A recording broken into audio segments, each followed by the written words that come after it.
It's UofL Today on 93.9 The Ville. Here's your host, Mark Hebert. And welcome to UofL Today with Mark Hebert on 93.9 The Ville. This is our first show of 2019, so I hope you're going to stick around and join us for the next 30 minutes or so. This is the show that we interview folks from the University of Louisville about all the great stuff going on at UofL, the programs, the research, what the students are doing, those kinds of things. So, on the show today, should it be okay to refuse water or other hydration to terminally ill patients? Some UofL doctors have taken a look at this thorny issue, and we'll talk about it a little bit later in the show. But first, Dan Popa came from Texas to the University of Louisville a few years ago to run a robotics lab and help UofL be a player in the next generation of robots. He's working on some really cool stuff. That's kind of hard to believe, actually, if you've seen his lab, and he's here to tell us about a couple of big grants he's received to do robotics research. Dan, always good to see you. Good morning. Happy Good to be here. Happy New Year. Happy New Year to you all. All right. Well, I hope 2019 is as good for us as it was in 2018, because you had a good year in 2018, didn't you? You got lots of money from the feds to do some good work, right? Yeah, we have several big grants and lots of students, lots of research going on. Yeah, exciting stuff. We're working with microrobots and some larger robots and robots in general. Yeah, that's what I wanted to talk about. So let's tell folks right off the top kind of what your robotics lab is. What do you do at the University of Louisville? Okay, so robotics is, as people may know, is an emerging field. Although it's been around for about 30 years, there's a lot of exciting things going on in the scientific community, also in industry. In my lab, we're sort of pushing the boundaries of research on two fronts.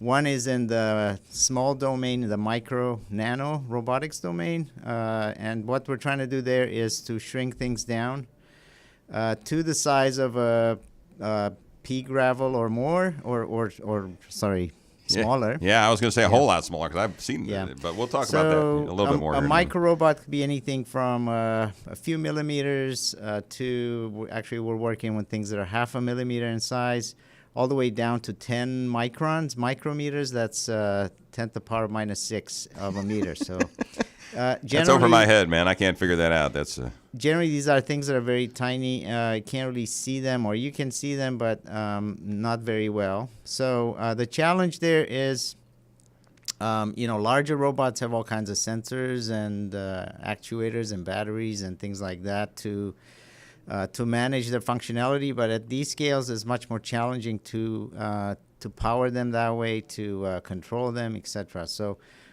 lots of things to work on. Talking with Dan Popa, who's running a robotics lab at the University of Louisville. I want to talk a little bit more about micro-robots in just a second, but in general, as you see it, when we're talking about robots, I think everybody has the perception that you're building these people that are walking around, or you see the little things that the little guys that can do some chores. So when we're talking about robots, it's not just the things that trying to make them human looking. Mm-hmm. What are we talking about? So a robot, so a formal definition of a robot is anything that has three functions or three qualities. It can sense the environment, it can do some thinking, and then it can move around in the environment. So in that sense, anything that does those three things is a robot. You can say that animals and humans are robots by this classification because that's exactly what we do. So in this case, if we're talking about microrobots, you can think about bacteria or other small living organisms, fruit flies, etc., that can locomote in the environment, go from point A to point B, and they have intelligence. Okay. And so when we're talking about the micro-robots, you already talked about how tiny they are that you're working on. What do you do with them? I mean, you're trying to develop. Are you working on developing these things, or have you already developed these micro-robots and now you're trying to figure out how to use them? Yeah. So there are two main applications of this technology. One is in nanotechnology. So we want to make factories that can create nanotechnology products. So think about a shrunk down version of the Ford assembly plant that's populated by big robots. Here we're looking at smaller and smaller robots. That's one application. That's actually the one that we're focusing on right now. That's easier to reach in some ways because we're dealing with inanimate objects and manufacturing and so on. But the big application, of course, is in human health and healthcare delivery. So we're talking about ingesting microrobots that will go into our bloodstream, remove blood clots, etc. So treat cancer, help with surgery, neurosurgeries, very small little nerves, and so on. And so this is why this is exciting for long term in terms of what this technology may be able to accomplish in the future. I know you and I have talked before about sensors and implanting those in human bodies and under the skin and those kinds of things, but you're talking about something totally different here. You're talking about, would I swallow a small robot or have it put in my bloodstream, injected into my bloodstream somehow, and then Dan Popa could remotely, or a doctor could remotely make it do something while it's in my body? Is that what we're talking about here? Yeah, so that's a reality right now. There's several things going on that in that domain. We're also talking about in the future autonomous robots that you don't have to control, but they will basically swim towards the cancer and treat it without human intervention. And so that's a whole new level of applications. Right now you have surgical tools that are very small and surgeons that can remotely operate them. You also can purchase cameras that you can swallow, tiny pill-sized cameras, to image digestive tract. Although those are technologies going towards a robot, they are not technically robots because they lack those three things that I talked about. So some have sensors, but they don't have actuators. And some have intelligence, but they don't have sensors, etc. So if you technically, if you want a robot, you have to have all three. Gotcha. All right, again, we're talking with Dan Popa, who runs the robotics lab at the University of Louisville, came from Texas a few years ago and has set up shop and has got a number of different grants and is working on a number of different things. So where are you in the process at the University of Louisville? Is it your job to develop these tiny micro robots, or is it your job to figure out how to use them, or is it both? And where are you now in the process? I would say both. So we are working on design, fabrication, evaluation, so essentially research towards building these robots. One of the reasons I came to UofL is because UofL has a world-class clean room facility that we're using, the Micro Nanotechnology Center. So that allows us to go and prototype these robots, fabricate components, and then my students and I then bring them to our lab and we assemble them, control them, etc., evaluate them. What's the one big project? What's the holy grail that you're working on right now that you hope to develop in the next 2, 3, 4, or 5 years that will change my life and change your life? So the whole issue with the robotics, so there are two things in the realm of tiny robots. It's difficult to power them remotely, so wirelessly control and power them. There are several groups around the world that are working on magnetic driving systems because they are compatible with the MRI imaging system. So imagine a robot in your bloodstream while you sit there in the MRI. It's being imaged and controlled at the same time to perform a surgical procedure. We are working on slightly different ideas, looking at vibration, sound energy to power them, as well as light, optical, laser energy. These are different types of energies, and they have a lot of promise in terms of what they can do compared to magnetic drive. So the objective is to get a robot that's millimeter or smaller in size, that can move about in a medium, liquid medium, also a dry medium, and be able to perform a useful task. Right, and I think you had one. You talked about using light, Using trying to light. put together micro robots that would use that would be powered by sunlight. correct? Or Powered just light by- in general? It's a more like a concentrated light source, more powerful than sunlight. You need something a little more powerful than that, but by light, it's one delivery method for powering these things. All right, Dan, just real quick before we get into another topic here, what are some of the big things you're working on in your lab? I know about the nurse's aid robot or something that you're working on, but what are a few of the... Tell me about that and a couple other things. Yeah. So currently we have three big grants from the National Science Foundation.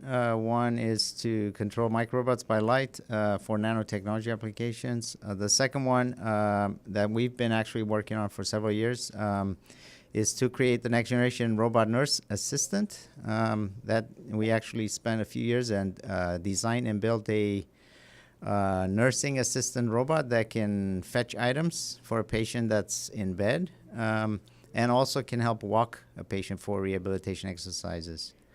And recently we started work on a manufacturing system that includes 3D printing and robotic microassembly to put together complicated devices. You can think about your cell phone, for instance.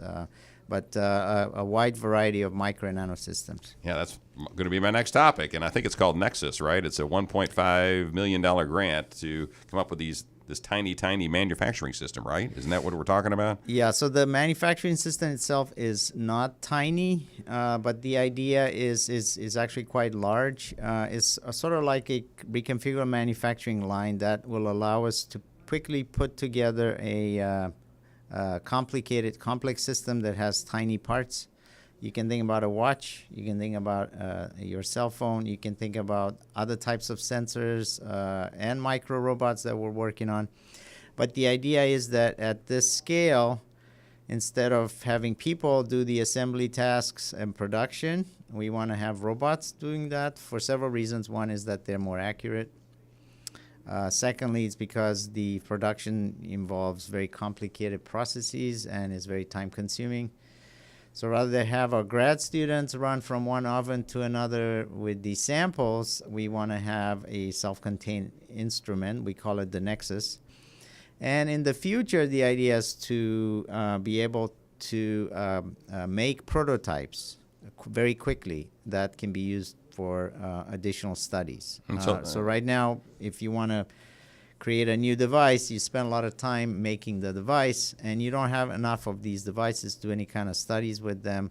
Or alternatively, you have to rely on commercial products, which may not be exactly what you need, which may be very expensive if you don't produce them in mass quantities.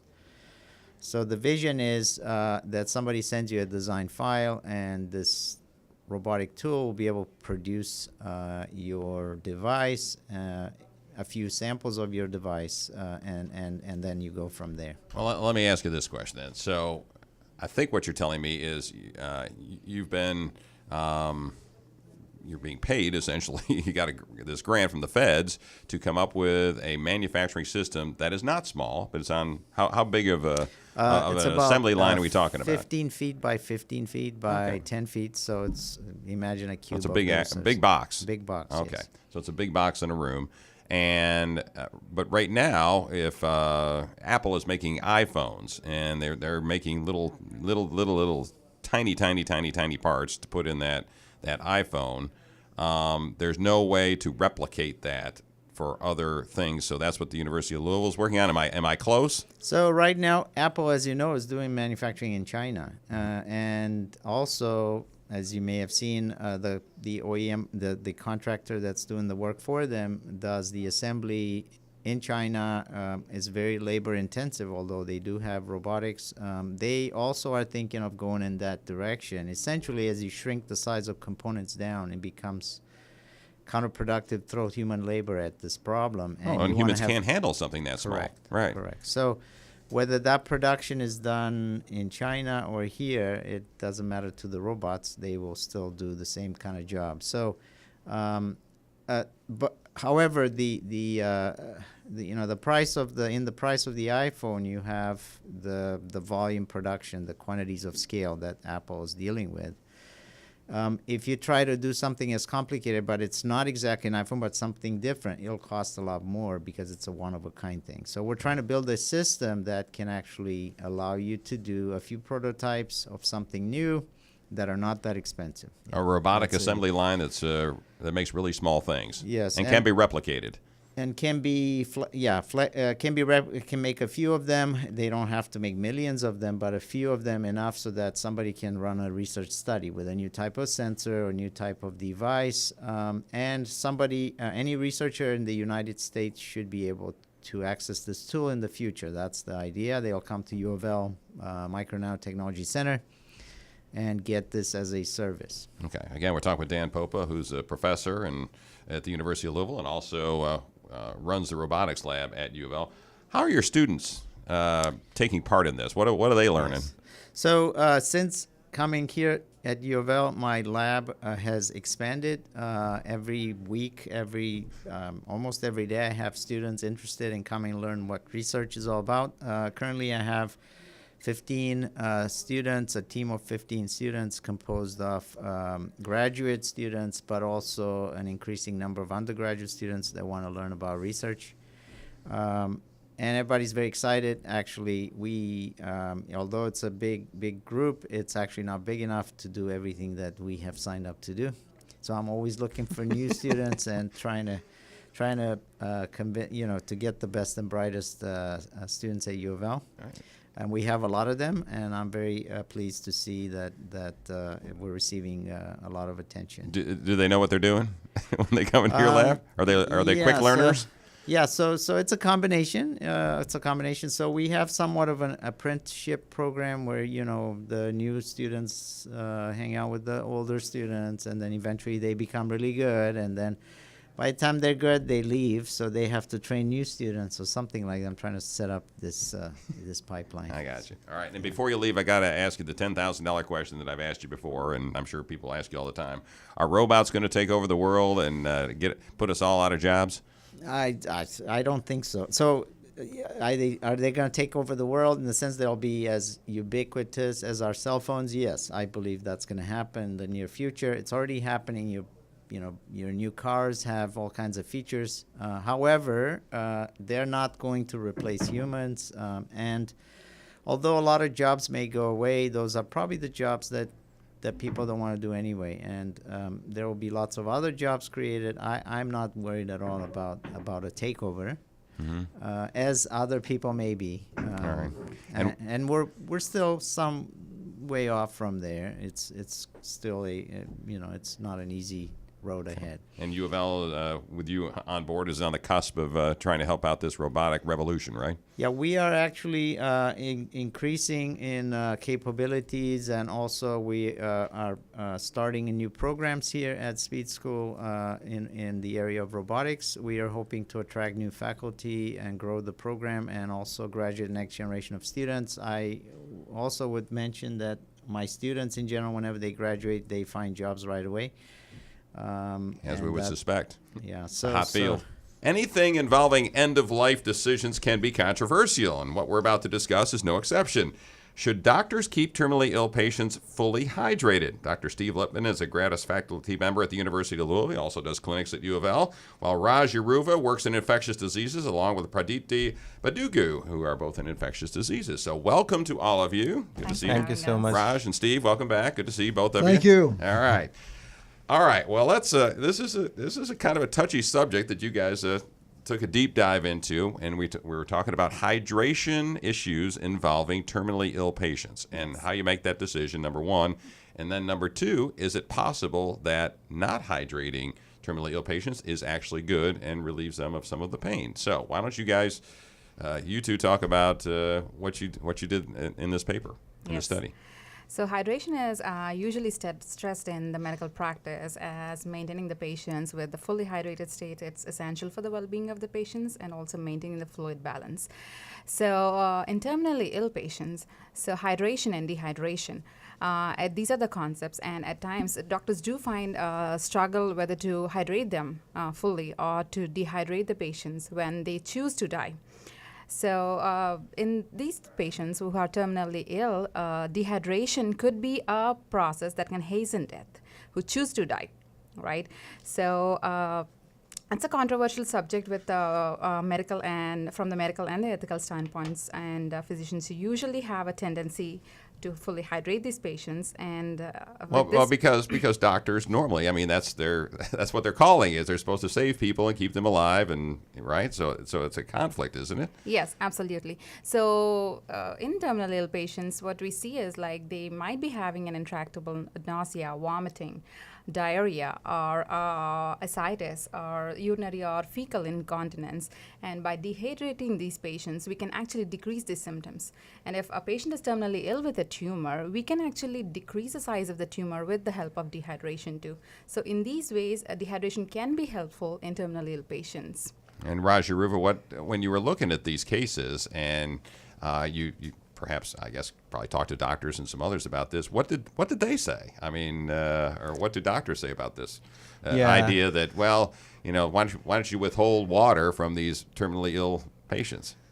Yeah, as you said, it's really controversial. And when we are talking about terminally ill patients, when we, let's say, we take mostly elderly patients, we know that most of them are cognitively impaired and they can't really remember taking the, water frequently, and they're prone to dehydration. And when they present to the, hospital, already they are dehydrated. Mm-hmm.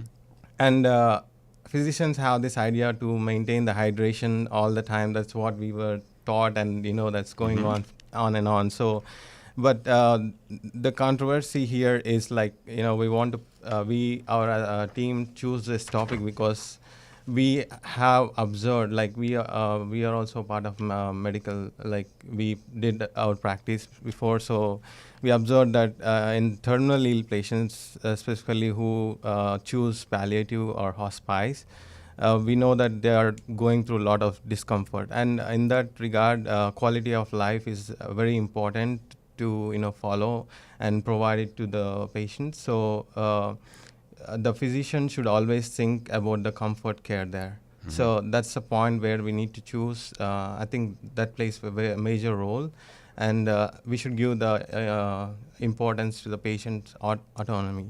Again, we're talking with Raj Yeruva, that's who was just talking there, and also Pradeepti Badugu, who are both in infectious diseases at the University of Louisville, along with Steve Lippmann, who is a longtime doctor and is sitting over here to the side. These are his proud students here that he's brought to the studio to talk about this issue. When you're looking at this issue, and you did this paper that you put together, you came across a few examples of people that you thought, I think in your minds, that it should have been considered that dehydration was a good idea and helped them alleviate some suffering. Kind of give an example of who might that patient be. I mean, you kind of talked, Pradeepti, you talked about a little bit earlier of the types of patients that perhaps this could be good for. Mm-hmm. So again, terminally ill patients in the sense are having debilitating diseases like Parkinson's, or having incurable cancers like pancreatic cancers or metastatic lung cancers. So in them, death could be imminent. That is the end point of their life. It is all about how we can improve their quality of care, how we can increase the comfort of these patients. And at the same point of time, are we maintaining the autonomy of the patient too in life and death decisions? And to our consideration, what we are trying to tell here is that dehydration as a voluntary process, as a patient-centered process, could preserve the patient autonomy. And at any point of time, this can be reversible also, depending upon the decision of the patients too. So in debilitating diseases like Parkinsonism and movement disorders, who are bedridden, who have bed sores and are unable to move and are having fecal and urinary incontinences, or with, again, life-threatening cancers at the end. But again, Raj, these are just patients that have signed the orders that they want their end-of-life decisions. Yes. They don't want to be kept alive. Yes, right? they made it clear to the physicians that they want to die. And so from the palliative care point of view and from hospice care also, once they have made the decision, this could be a choice. We can take this as consideration, talking to the patient and also to the families that, okay, we can try this method, and it could be, we can make it as comfortable as possible than giving them, lethal doses of medicine and hospice. And you looked in your study at 129 different patients, and you were trying to figure out how did it impact their end of life comfort. Absolutely. So what did you find out of those 129? Was there any difference in the comfort levels of the 129 patients that either kept getting water and kept being hydrated versus the 129 that didn't?